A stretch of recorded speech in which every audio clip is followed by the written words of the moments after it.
Okay, I need to tell you about a game where your health bar is your sanity. And almost nobody outside of China has heard it yet.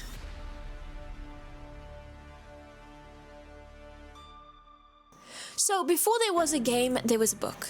A Chinese web novel written by the pen name Cuttlefish That Loves Diving. Serialized between 2018 and 2020. And I want you to sit with this number for a second. It held #1 spot on its platform for months and pulled in tens of millions of readers. It's one of the biggest web novels to come out of China in the last decade. Here's the premise, and it's a good one. A man named wakes up in a body of somebody else, in a Victorian world humming with steam-powered machinery, secret rituals, and people quietly, horrifyingly, turning into monsters. He poses as a godlike figure. He forms a secret group called the Tarot Club, and the whole time he's just trying to find his way home. This story already spawned a manhwa, an English press release, and an anime mapped out for a decade of seasons.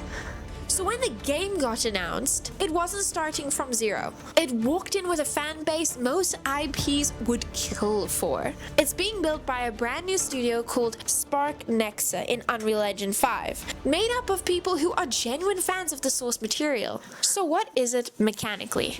It's a third-person open-world MMORPG. And here's where it caught my attention. The studio built this around 6 official playstyles, and this is a fun detail, an actual dice rolling system.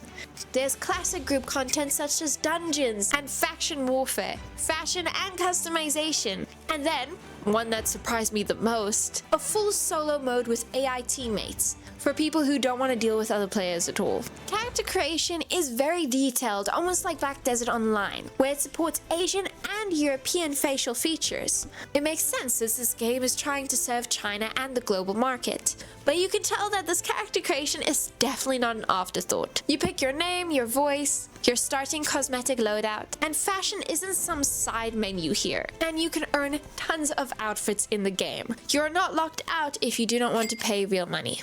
But the real decision in this game is one that shapes everything. It's your pathway, and this deserves its own moment. Your pathway is basically your class, but not just your class. It's tied directly to the novel's Beyonder system, where supernatural powers come from drinking forbidden potions. And here's the detail that got me. There are 22 pathways planned at full release.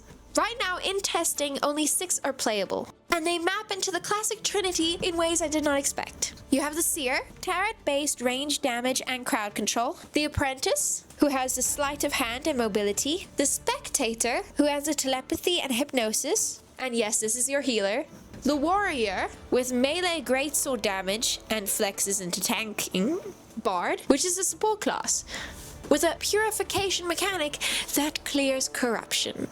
The Hermit, sometimes called Mystery Prayer. Occult knowledge, range damage, and control. Even the healer isn't just a generic numbers class. It's built around sanity. Okay, this is the actual part I opened the video with. The interesting twist here is that your character's level is your sanity meter. Fighting otherworldly enemies, drinking potions to gain power. Both of those tax your sanity directly. Push yourself too far and you risk losing control of your whole character entirely. And progression works through something called the acting method. To advance to the next sequence, you actually have to roleplay your pathway's archetype convincingly enough to safely digest the next potion.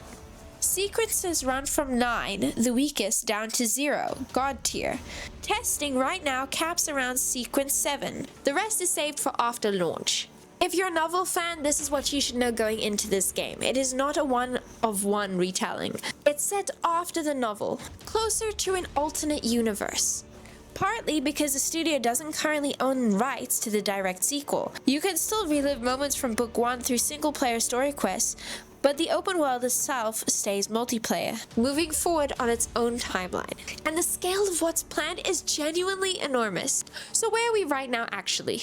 What already happened was the Crimson test, February 2026, which was PC only, China exclusive, and it only had 6 pathways. What's happening right now is the Grey Fog test, which went live on June 26. The first cross-platform test, PC, iOS, and Android together. It's paid, limited capacity, and it wipes. Nothing carries to launch. This summer, more closed betas in China are raising the sequence cap, adding pathways like Hunter and Assassin. Late summer into early fall, we hope to see the first beta with English client support. That's the one you actually want to watch out for. So that's Lord of Mysteries, a massive web novel turned into a great MMO.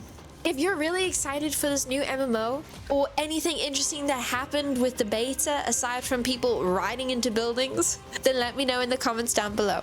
And if you like this video, please let me know by hitting the like and subscribe button. And I'll see you on the next adventure.